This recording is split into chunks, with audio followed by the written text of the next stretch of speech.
নতুন একটা ক্লাসে সবাইকে আন্তরিক শুভেচ্ছা ও ভালোবাসা। আজকে এসেছি নতুন একটা স্পোকেন ইংলিশের দুর্দান্ত ক্লাসে।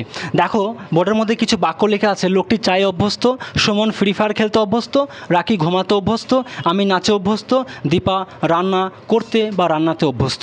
তাই যদি কেউ কোনো কিছুতে অভ্যস্ত থাকে তাহলে সেটাকে আমি কিভাবে ইংরেজিতে বয়ান করব, সেটা আমি কিভাবে ইংরেজিতে বলবো, তার জন্য একটা রুলস আমি লিখে দিয়েছি। দেখো, সাবজেক্টের সঙ্গে am is are plus use to plus V1 plus ING plus noun plus object. এবার আসল বিষয় হচ্ছে কোনো জায়গাতে কিন্তু V1 প্লাস আইএনজি অর্থাৎ ভার্বের সঙ্গে আইএনজি যুক্ত না হতেও পারে।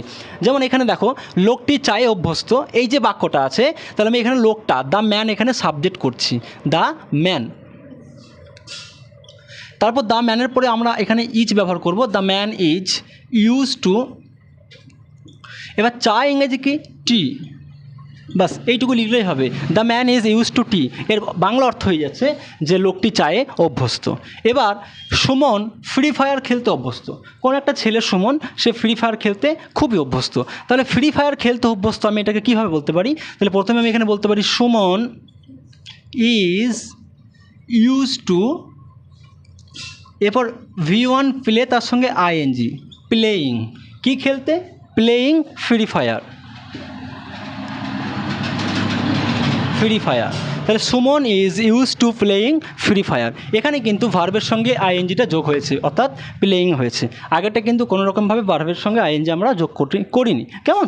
আচ্ছা দেখো, রাখি ঘুমাতে অভ্যস্ত, রাখি ঘুমাতে অভ্যস্ত। তাহলে আমি এখানে কী করব? রাখি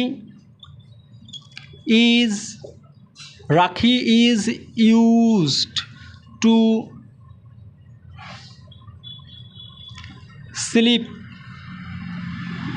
রাখি ইজ ইউজ টু স্লিপ। এখানে কিন্তু কোনোরকমভাবে আইএনজি যুক্ত হবে না। রাখি ইজ ইউজ টু স্লিপ মানে রাখি ঘুমাতে অভ্যস্ত। আমি নাচে অভ্যস্ত, তাহলে কি হবে? I am use to dance.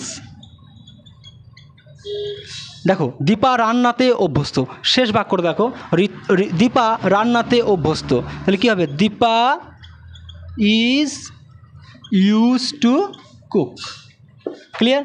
Dipa is use to cook. ক্লাসটা বোঝা গেল কি বললাম? তাহলে কোনো কিছু যখন অভ্যস্ত থাকবে তখন আমরা এইভাবে ক্লাসগুলো করতে পারি, অর্থাৎ বাংলা থেকে ইংরেজি করতে পারি। তো আজকে ক্লাস এইটুকুই, দেখা হবে নতুন কোনো এপিসোড নিয়ে। সবাই ভালো থাকবে। Thank you very much. Have a good day everyone who are watching my videos in this moment. Thank you very much.